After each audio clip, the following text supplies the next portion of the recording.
Well, I just realized as I started the camera that I didn't have everything quite set up. I hadn't even turned the light on over here. Neither do I have the shades up. And I need to adjust this just a little bit. Let's get it right. Oh, wow. The title of the video for today is, for the 25th of May, is A Very Challenging Trip. This trip to the other Melbourne, the one in the land down under, has not been what I expected at all. In less than a week, everything changed from what I thought was set up before I even left. My time spent with Peter Van Runt and his family in Canberra and eastward toward Sydney was the longest period in which I had people to spend time with in a normal manner. After that, I ended up spending nearly all of my time alone in a motel room with no alternative services nearby, as in other places to eat or stores where I could buy what I need. I've been living on one meal a day. Thankfully, I was able to get spring water at Aldi's at a much better price than they charge in the hotel. I'm also grateful for my connection with Unity of Melbourne. Those folks have been wonderful to me as much as they could. As I've said, it's a small congregation, mostly people my own age. Frankly, I will be relieved to finally get back home, to be able to drive my own car and go where I have to go to get what I need.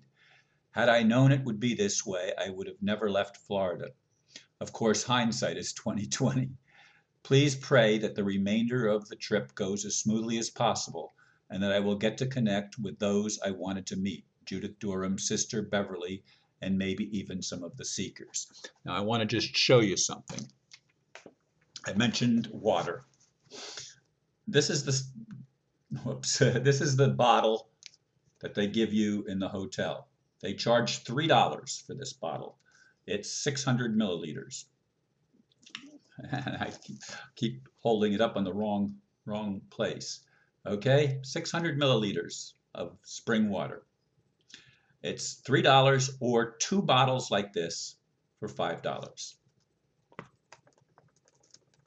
At Aldi's, where the minister took me last week, I was able to get 6 bottles of water, 1.5 liters each, 6 of them for $5.10.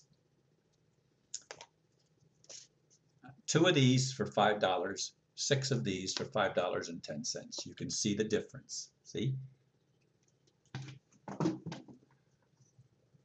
That's how the hotel that I'm staying in takes advantage of the fact that there's no other services around that compete with them. There's nothing within walking distance. If you don't have a car, and I don't have my car with me, and I can't afford to rent one and a hotel room, it's impossible. This is what makes it a very challenging trip. I'm stuck here in the hotel. I have the minister of Unity tends to go out of town for half of each week, the beginning of the week after Sunday. He's not here, and I don't have people that are capable of giving me rides. I do have an event scheduled for Thursday evening where I'm going. I've been invited to go and share a meal with some of the people from Unity, which is very much appreciated.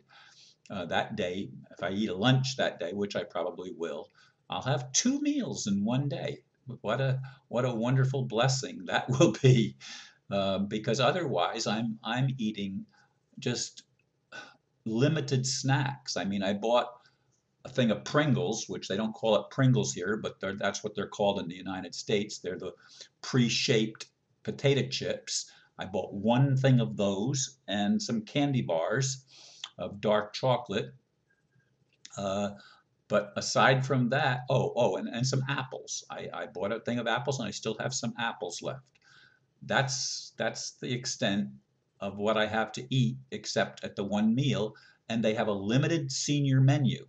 I've tried 3 things. I've tried the chicken parmesan, which I like. I tried their pork meal, which ended up being sausages. That's not what I call pork. thought it was going to be pork chops. It just said pork, and I assumed pork chops. No, it was pork sausage. Not what I wanted, but it was okay. And then I went and I had the meal yesterday, and what was that? That was, oh, it was fish. And after I ate, I started getting an awful stomach ache. I mean, it didn't please me the way that it tasted, so I smothered it with ketchup to try to hide the taste. I wasn't going to throw it away. And then I was sick basically the rest of the day, and I ended up going to bed really, really early, and I stayed in bed for 8 hours. Oh, I didn't sleep that whole time, but I stayed in bed that whole time. I didn't get out of bed for about 8 hours, from a little after 6 o'clock until 8 hours later. And then I was up for a little while and went back to bed. So anyway, that's the kind of trip it's been. But I do appreciate how I've been received at Unity. The people there have been very nice, but as far as providing me alternative places to stay, they don't have them. I mean, again, it's a very small congregation, 30, 40 people or so on Sunday mornings. And that's it. And they're mostly retired people my age. There's some that are younger, of course, but that's generally the congregation. And they don't have, I don't know all of their living situations, neither do I ask, and neither do I intend to find out. But I don't think they have capabilities of hosting somebody for a period of time. And that means I can't. I have to stay in the hotel and spend it's $95 a day rental, and costs about another $15 to put a meal at it. It's $12 to $15 for a meal, one meal. Now that's Australian prices, and the Australian dollar is, not worth the same as the American dollar. I think it's 1.31 or 1.32 conversion rate. In other words, you get 1.31 or $1.32 in Australian per dollar of American, except they also charge when you transfer the money. There's a fee involved in transferring the money from one currency to another, so you don't really get the face value. You get a fee deducted. So these are some of the things that I've had to deal with.